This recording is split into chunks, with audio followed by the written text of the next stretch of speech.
be a tour guide because I really like the environment, but I waited until my sophomore year to actually apply to be a tour guide, so I got accustomed to the campus and my environment.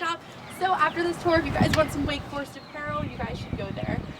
Okay, we're gonna start walking backwards. Being a tour guide has a huge impact on the prospective students because you're their only eyes into this school, and so they come here not knowing what the school looks like or not knowing anyone, and you're their first impression of Wake Forest. So it's really key that you give them a good first impression. About your different selections You get asked a lot of questions. A lot of questions are about Greek life or the dorms, are they co-ed? But there are some questions that are a little harder to answer. One of those, for example, is there diversity on this campus? Another question is about Greek life and how much it dominates. And while it only dominates 44%, there's definitely a large showing of Greek life on Wake Forest campus, but you don't really say that necessarily, but you do say that there is an impact and you can decide whether you want to go through recruitment or not, or you kind of tell them to go talk to the admissions office and they will be happy to answer any questions you have. 44% of students are actually involved in Greek life, so as you can see, it's more of a minority, so it's kind of up to you if you want to do it or not. And like I said earlier, all Greek life living is on campus. Okay. I think that the tour guide does have a huge impact on whether or not a student chooses to attend a school. I remember on my tour of Wake, I had a great tour guide. He was really engaged in campus. I remember we were walking around and he was saying hi to all the faculty members. It's those kind of stories and those kinds of experiences on tours that I think lead students to choose Wake over different schools. Really excited to be able to see. The tour that I went on, it didn't really convince me to go to Wake.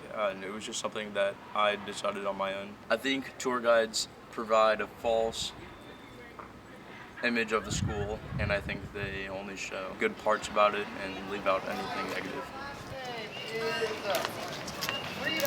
I think that tour guides make a pretty significant impact on prospective students because as an incoming freshman, the tour guide is really the only person that you see that represents the Wake Forest student body. My tour guide definitely impacted the way I viewed the Wake Forest population. I think tour guides definitely do give an idealized view of Wake, and while some of those ideals might be true, they maybe don't show the less prettier parts of campus or campus life. Like they go into the nicest residence halls and the nicest classrooms without showing you the kind of diversity and the quality of buildings and other things that we have here. I specifically remember walking across the upper quad and kind of looking at Rinaldo Hall and Wade Chapel and really deciding that this is where I wanted to be. I wanted to come to Wake Forest.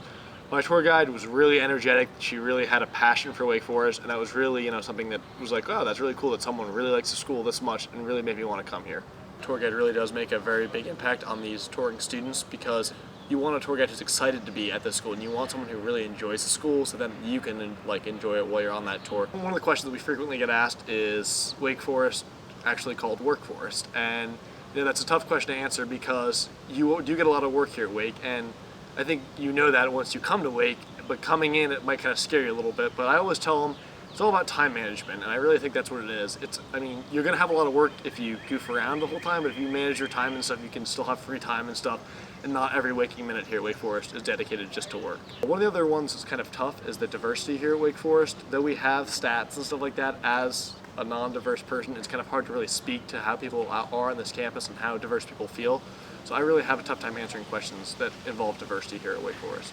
When we're giving a tour, I feel that we don't just show the best parts of Wake Forest, even though we do show some parts. For instance, we do show South Hall, which is the nicest freshman dorm in my opinion, and I think most people's opinion, but we're not showing all, for instance, we don't show the brand new dorms, Dogwood or Magnolia, or currently we don't show the business school.